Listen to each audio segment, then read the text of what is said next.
अलग अलग लोग, किसान, मजदूर, बेरोजगार युवा, छोटे दुकानदार, हजारों लोगों से बात करने का मौका मिला। और जब भी मैं युवाओं से बात करता था, और मुझे याद है मध्य प्रदेश में जब भी मैं युवाओं से पूछता था क्या करते हो, जवाब आता था कुछ नहीं, बेरोजगार। तो शुरुआत में ही मैं पूछना चाहता हूं, यहां मीटिंग में बहुत सारे युवा दिख रहे हैं, यहां पे बेरोजगार युवा कौन है? हाथ उठा के दिखाओ मुझे। तो ये मध्य प्रदेश की हालत है। किसी भी युवा से आप पूछो क्या पढ़े, इंजीनियरिंग, डॉक्टरी, आईएएस के लिए, आईपीएस के लिए पढ़ाई तो कर ली,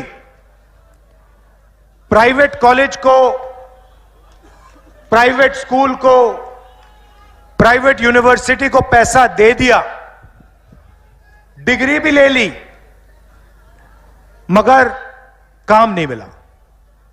यह आपकी सच्चाई है। सुना कुछ दिन पहले यहां मोदी जी आए, उन्होंने कहा कि 500 फैक्ट्रियां हमने लगा दी।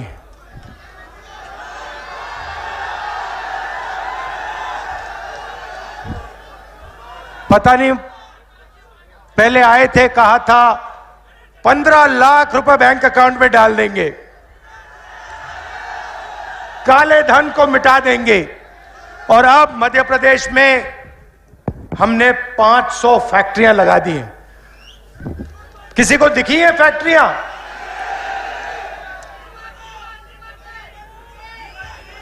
लगी गई फैक्ट्री। तो यहां पास में, मध्य प्रदेश के पास में छत्तीसगढ़ है। हमने छत्तीसगढ़ में क्या किया और क्या सोच रहे हैं हम छत्तीसगढ़ के लिए, मैं आपको बताना चाहता हूं। क्योंकि जो हमने छत्तीसगढ़ के लिए किया है वो ही हम मध्य प्रदेश के लिए करना चाहते हैं। तो देखिए, शुरुआत अगर हिंदुस्तान को या किसी भी प्रदेश को, भैया बाद में करना, या किसी भी प्रदेश को मजबूत बनाना है, पैरों पर खड़ा करना है, तो शुरुआत किसान और मजदूर से होती है। वो इस देश की नींव है, फाउंडेशन है, और अगर नींव कमजोर होती है तो इमारत नहीं बन सकती। तो छत्तीसगढ़ में हमारी क्या सोच, जो मध्य प्रदेश में हम करेंगे। सबसे पहले हमने छत्तीसगढ़ के किसानों को पिछले 5 साल में सही दाम देने की गारंटी करी। तो छत्तीसगढ़ में धान उगाते हैं। बीजेपी के समय तकरीबन 2000, भैया बैठ जाइए, बैठ जाइए, बैठ जाइए। बीजेपी के समय छत्तीसगढ़ में किसानों को तकरीबन 1800 रुपए धान के लिए मिलते थे। हमने चुनाव में गारंटी करके कहा, देखिए शुरुआत 2500 रुपए प्रति क्विंटल धान के लिए होगा। छत्तीसगढ़ में हमने यह वायदा किया, और आज छत्तीसगढ़ में धान के लिए सबसे ज्यादा पैसा, हिंदुस्तान में सबसे ज्यादा पैसा कांग्रेस पार्टी की सरकार किसानों को देती है। और दूसरा कदम हमने लिया, हमने कहा कि अगर किसान को सही दाम मिल रहा है और वो बढ़ता जा रहा है, तो मजदूर को भी हमें पैसा देना पड़ेगा, और हर मजदूर को 7000 रुपए प्रति महीना कांग्रेस पार्टी की सरकार वहां पे देती है। तो किसान को और मजदूर को हमने गारंटी करके कम से कम सही दाम और उनकी जेब में हमने पैसा दे दिया। हुआ क्या? किसान और मजदूरों ने अपने पैसे को कस्बों में, गांव में खर्च किया। छोटे दुकानदार के पास गए, चीजें खरीदी, मोबाइल फोन खरीदा, शर्ट, पैंट, जूते, यह सब खरीदना शुरू किया। और खरीदने के बाद छत्तीसगढ़ की अर्थव्यवस्था, जैसे गाड़ी का इंजन चालू होता है, छत्तीसगढ़ की अर्थव्यवस्था चालू हो गई। अब देखिए, कुछ ही दिन पहले मैं छत्तीसगढ़ में था, वहां पे 10-15 किसानों से मेरी बात हुई। मैंने सवाल पूछा, उनसे पूछा, भैया आपकी जमीन का दाम क्या है? मैं हैरान हो गया। किसान मुझे कहता है, राहुल जी हमें जमीन का दाम नहीं मालूम। मैंने कहा, क्या कह रहे हो? आपकी जमीन है, आपको दाम ही नहीं मालूम? कहते हमें दाम पता लगाने की कोई जरूरत नहीं है। मैंने कहा, क्यों? कहते हैं मर जाएंगे मगर जमीन नहीं बेचेंगे। तो मैंने कहा, क्यों? कहते हैं, राहुल जी बीजेपी की सरकार के समय कर्जा था, हम आत्महत्या की सोचते थे। आज आपने हमारा कर्जा माफ कर दिया, सही रेट, धान के लिए सही रेट आप देते हो, जमीन बेचने का सवाल ही नहीं उठता। हम जमीन क्यों बेचे? अगर हम बेचने नहीं जा रहे हैं तो दाम पता लगाने की क्या जरूरत? तो यह हालत है छत्तीसगढ़ में। और यहां पे 18,000 किसानों ने कर्जा ले लेकर आत्महत्या कर दी है। हमने यहां आपसे वायदा किया था कि हम आपका कर्जा माफ करेंगे, जैसे हमने छत्तीसगढ़ में किया। हमने आपसे कहा कि हम यहां कर्जा माफ करेंगे। हमारी सरकार थी, 27 लाख किसानों का कांग्रेस पार्टी की सरकार ने यहां मध्य प्रदेश में कर्जा माफ किया था। 100 यूनिट बिजली 100 रुपए के लिए हमने दी मध्य प्रदेश में। छत्तीसगढ़ में हमने बिजली बिल हाफ कर दिया था। अब यहां हुआ क्या? जैसे ही हमने किसानों के लिए काम करना शुरू किया, वैसे ही बीजेपी ने, बड़े बड़े उद्योगपतियों ने आपकी सरकार आपसे चोरी कर दी। आपके एमएलए उनको पैसा देकर, जो किसानों की, मजदूरों की कांग्रेस पार्टी की सरकार थी, उसको चोरी किया, परे किया और उन्होंने अपनी सरकार, यहां भ्रष्ट सरकार वापस ले आए।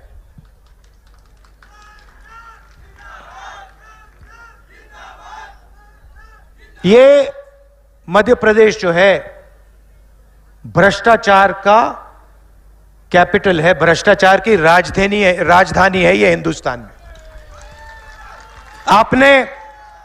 आपने ये तोमर जी के बेटे का वीडियो देखा?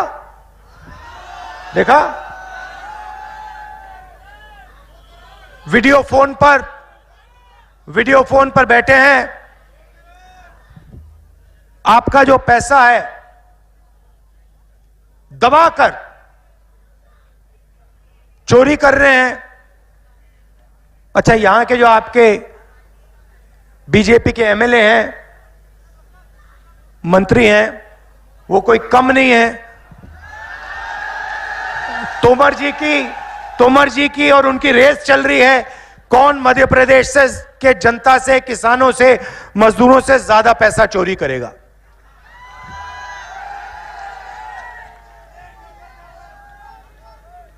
मगर नुकसान आपका हो रहा है। मैंने बेरोजगारी की बात की। भाइयों और बहनों, रोजगार अरबपति नहीं देते हैं। रोजगार छोटे दुकानदार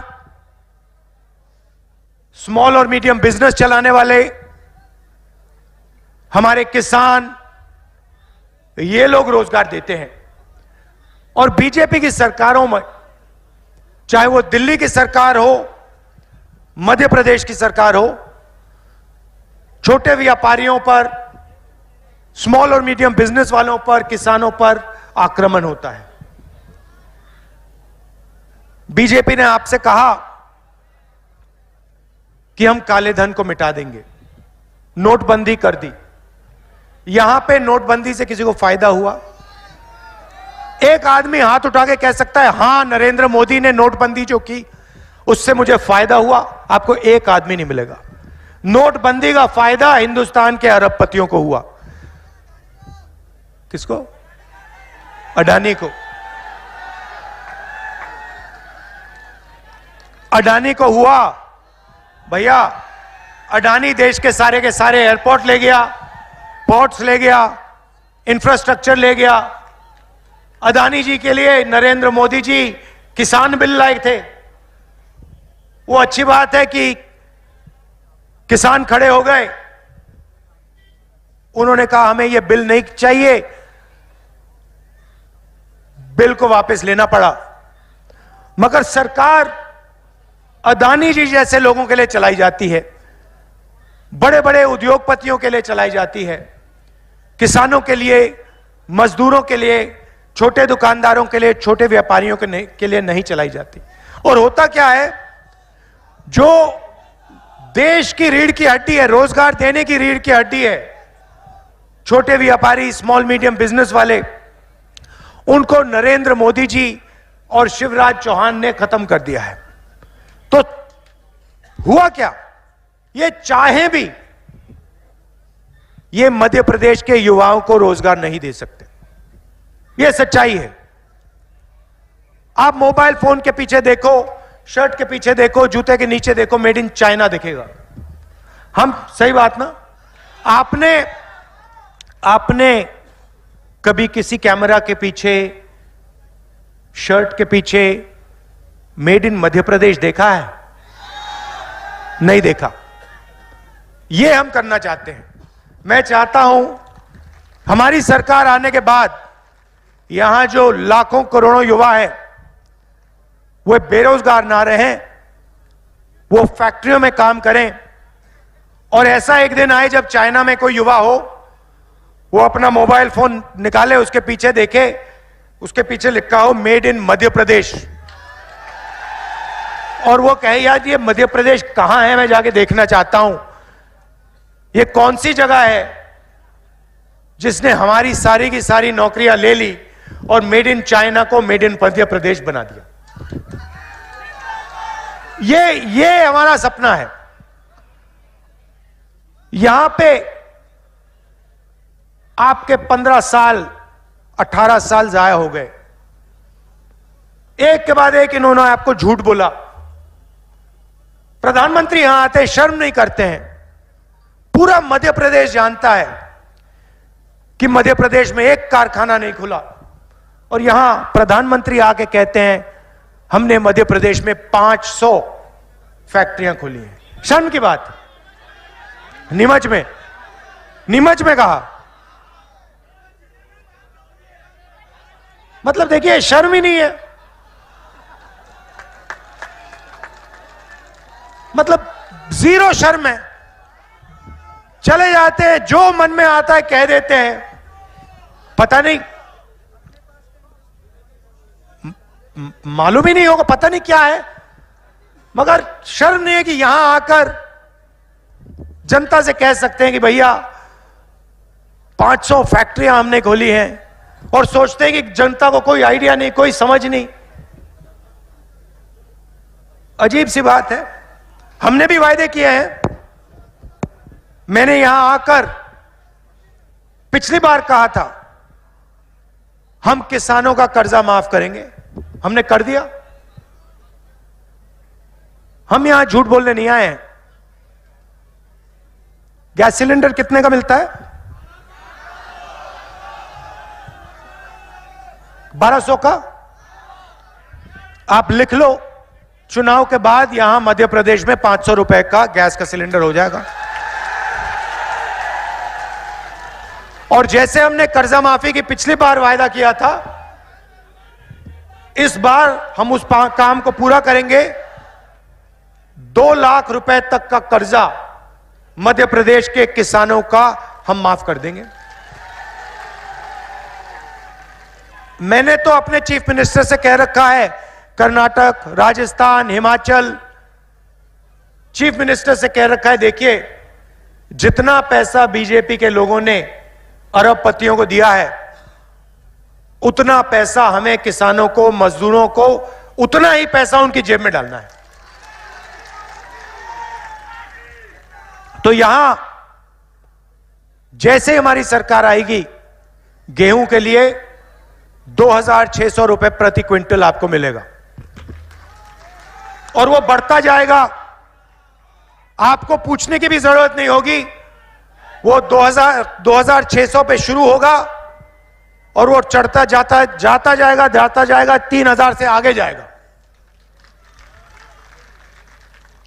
और 100 यूनिट बिजली के 100 रुपए के लिए मिलेंगे।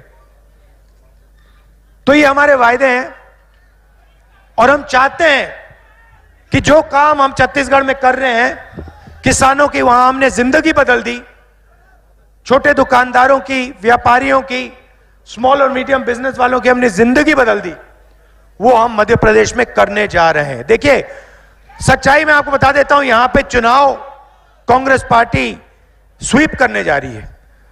मतलब भारी बहुमत से कांग्रेस पार्टी मध्य प्रदेश में चुनाव जीतेगी और हमारी सरकार आएगी। तो उसके बाद हमारी जिम्मेदारी बनती है।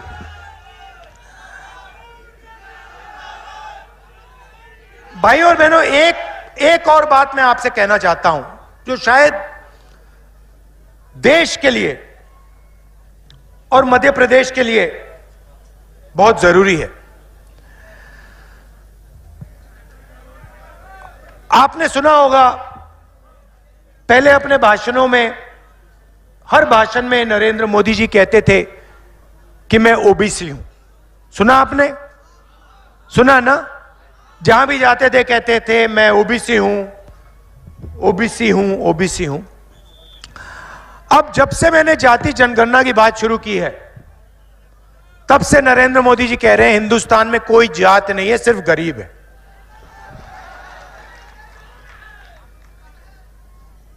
कोई जात नहीं है, सिर्फ गरीब है, मगर नरेंद्र मोदी ओबीसी है।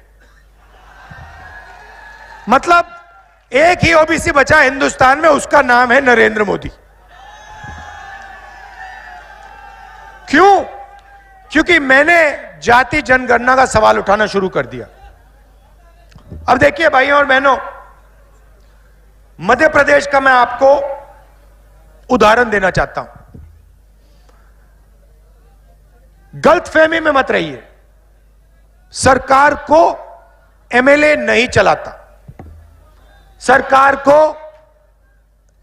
अफसर लोग, आईएएस के लोग, सरकारी ऑफिसर्स चलाते हैं।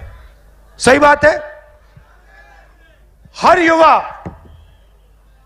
आईएएस क्यों करना चाहता है? क्योंकि वह जानता है कि सरकार को आईएएस अफसर चलाते हैं, सरकार को अफसर चलाते हैं।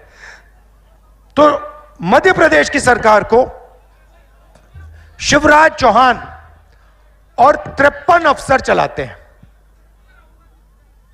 तो मैं आपसे पूछना चाहता हूं, 53 अफसर में से पिछड़े वर्ग के कितने अफसर हैं?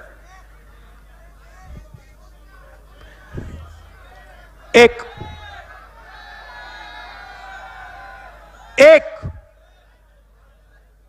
और ये एक जो अफसर है, बेचारा वहां पे अकेला है, इसको ये लोग कोई काम नहीं देते, ये कोने में बैठा रहता है। और फिर शिवराज चौहान जी और नरेंद्र मोदी जी कहते हैं मध्य प्रदेश की सरकार पिछड़ों की सरकार है। कैसे पिछड़ों की सरकार है? कैसे पिछड़ों की सरकार है? भाई और बहनों, 53 अफसर आपके बजट का निर्णय लेते हैं। मध्य प्रदेश में स्वास्थ्य के लिए कितना पैसा जाएगा, नीमच कितना पैसा जाएगा, शिक्षा के लिए कितना पैसा जाएगा, सड़कों में कितना पैसा जाएगा, स्कूल कॉलेजेस में कितना पैसा जाएगा, ये सब ये 53 अफसर लेते हैं। ये जो एक ओबीसी अफसर है, आप जानते हो ये बजट का कितना डिसीजन लेता है, बजट पर कितना निर्णय लेता है, आप जानते हो? शर्म की बात है, जो यहां ओबीसी युवा बैठे हैं, आप हिल जाओगे, आप पर अपमान हो रहा है। भाइयों और बहनों, 53 अफसर में से एक अफसर ओबीसी का, और अगर मध्य प्रदेश की सरकार 100 रुपए खर्च करती है, 100 रुपए खर्च करती है, तो 33 पैसे ओबीसी वर्ग के अफसर निर्णय लेते हैं। 100 रुपए में से 33 पैसे का निर्णय ओबीसी वर्ग कर रहा है, और नरेंद्र मोदी, शिवराज चौहान जी कहते हैं मध्य प्रदेश में ओबीसी की सरकार। इसीलिए ओबीसी युवाओं को, दलित युवाओं को, आदिवासी युवाओं को यहां रोजगार नहीं मिलता। कैसे मिलेगा? आप बजट का निर्णय ही नहीं लेते। 100 रुपए में से 33 पैसे ओबीसी अफसर लेता है, ना के बराबर है। तो इसलिए मैंने कहा, अच्छा दिल्ली में हालत अलग नहीं है, वैसी हालत है। दिल्ली में 90 अफसर सरकार को चलाते हैं, पूरा का पूरा बजट का पैसा बांटते हैं। दिल्ली में 3 ओबीसी अफसर हैं, 5% बजट का निर्णय लेते हैं। तो मैंने सवाल उठाया, पार्लियामेंट में उठाया, मैंने कहा देखिए, मध्य प्रदेश में 100 रुपए में से 33 पैसे ओबीसी अफसर ले रहे हैं। तो मैं जानना चाहता हूं, इस देश में ओबीसी वर्ग की आबादी कितनी है, यह जानना चाहता हूं मैं। क्योंकि अगर ओबीसी अफसर 100 रुपए में से 33 पैसे का निर्णय ले रहा है, और अगर आबादी 0.33% है ओबीसी की, तो ठीक है। मगर मैं जानता हूं कि ओबीसी वर्ग की आबादी कम से कम 50% है।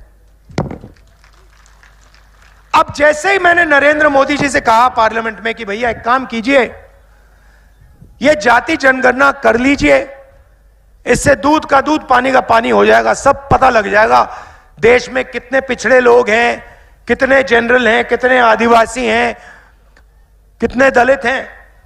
उस दिन के बाद नरेंद्र मोदी जी कहते हैं, भैया भाषण में कहते हैं हिंदुस्तान में कोई जात नहीं है, हिंदुस्तान में सिर्फ गरीब है। और जनगणना की बात, जाति जनगणना की बात नरेंद्र मोदी जी के मुंह से नहीं निकलती। तो मैं आपको यहां गारंटी देना चाहता हूं कि जैसे ही हमारी सरकार दिल्ली में आएगी, नेशनल लेवल का जाति जनगणना हम करके दे देंगे। और मध्य प्रदेश में जैसे ही सरकार आएगी, जाति जनगणना का काम हम मध्य प्रदेश में शुरू कर देंगे। सबको मालूम होना चाहिए कि उनकी आबादी कितनी है, और बजट पर, सरकार पर उनका कितना हक बनता है, उनकी कितनी भागीदारी होनी चाहिए। और यह काम हम गारंटी करके पूरा कर देंगे। कन्याकुमारी से लेकर